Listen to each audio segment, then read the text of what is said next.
Récapitulons.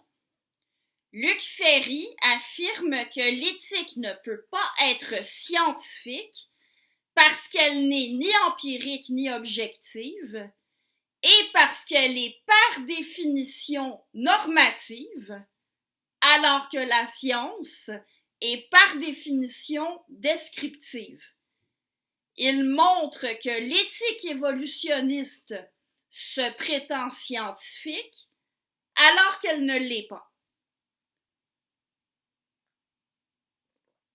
Sam Harris affirme que l'éthique peut et doit être scientifique. Jusqu'ici, dans le développement de la position de Sam Harris, j'ai fait remarquer que, premièrement, les objections de Ferry à l'éthique évolutionniste, qui est, je le rappelle, du darwinisme social de gauche, sont valables, mais elles ne concernent pas Sam Harris, puisque sa conception d'une éthique basée sur la science n'a rien à voir avec l'éthique évolutionniste, ni d'ailleurs avec la théorie de l'évolution. Deuxièmement, j'ai exposé à ma façon, dans les 2 vidéos qui précèdent celle-ci, l'argument de Harris à l'effet que l'éthique doit se baser sur des données empiriques. C'est donc un point d'opposition entre Ferry et Harris que je mentionne depuis le début.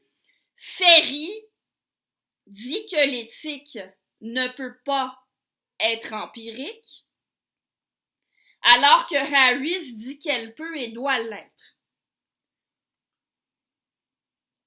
Alors, c'est par l'expérience, nous dit Harris, qu'on comprend ce qui cause du bien-être et en étudiant le cerveau humain, on peut d'autant plus prendre le bien-être et son contraire, la souffrance, comme objet d'étude, comme objet d'étude. On en parle donc de façon objective. J'en viens à l'autre point d'opposition entre les 2 philosophes dont je parle depuis le début. Alors que Ferry dit que la science étant descriptive par définition, aucun discours normatif ne peut être qualifié de scientifique, Harris, lui, considère qu'un discours peut très bien être à la fois normatif et scientifique. Alors, voyez ici, pour en revenir à la définition de la science. Alors pour en revenir à la définition de la science, personne ne remet en question que la science doit être empirique et objective pour mériter le nom de science. Là où il y a un point de désaccord, c'est quant à savoir si la science est forcément descriptive. Ferry dit que oui, Harris dit que non. Alors ici, je vais apporter 2 arguments de Harris pour dire qu'un discours peut être à la fois normatif et scientifique. 1. La médecine est clairement normative et on admet généralement que la médecine est une science. Il en va de même pour l'éthique. 2. La science elle-même repose sur un ensemble de normes et de valeurs. La méthode scientifique, c'est un ensemble de normes. Alors, si on veut exclure de la science tout discours qui implique des normes, on va être obligé de dire que la science n'existe tout simplement pas. Alors, commençons par le premier argument, la comparaison avec la médecine.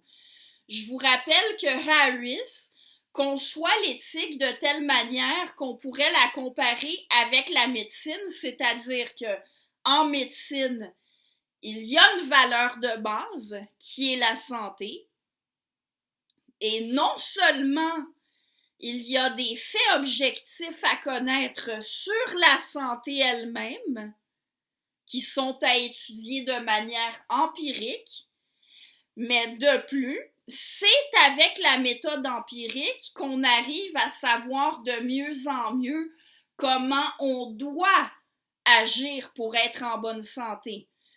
C'est grâce à la science que la médecine a autant progressé ces derniers siècles. Et d'ailleurs, j'aimerais faire le lien ici avec l'argument que j'ai donné plusieurs fois pour justifier la confiance dans la science. La science fonctionne. Quand on se base sur la science pour faire de la médecine, on trouve des moyens de maintenir les gens de plus en plus en santé et de guérir de plus en plus de maladies. Si c'était pas avec raison qu'on se fie aux résultats d'expériences partagées et répétées, eh bien, on n'aurait pas autant de succès quand on se fie à ça pour faire de la médecine.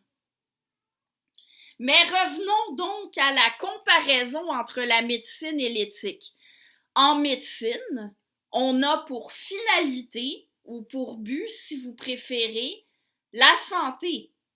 Et c'est de façon empirique qu'on acquiert les connaissances nécessaires pour atteindre cette finalité. En éthique, la finalité principale, ou le but principal, ou pour le dire autrement, la valeur de base, c'est le bien-être.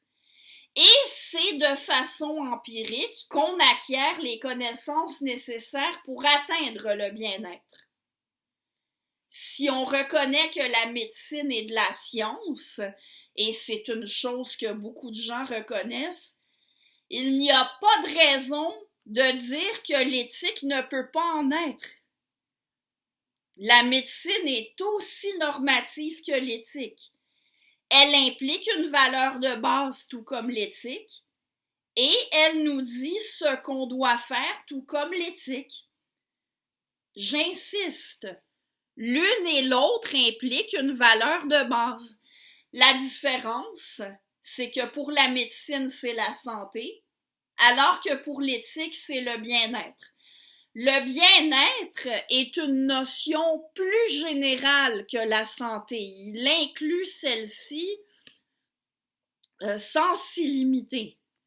Alors du coup, l'éthique est sans doute plus complexe que la médecine, mais ça ne veut pas dire qu'elle n'est pas tout aussi empirique et objective.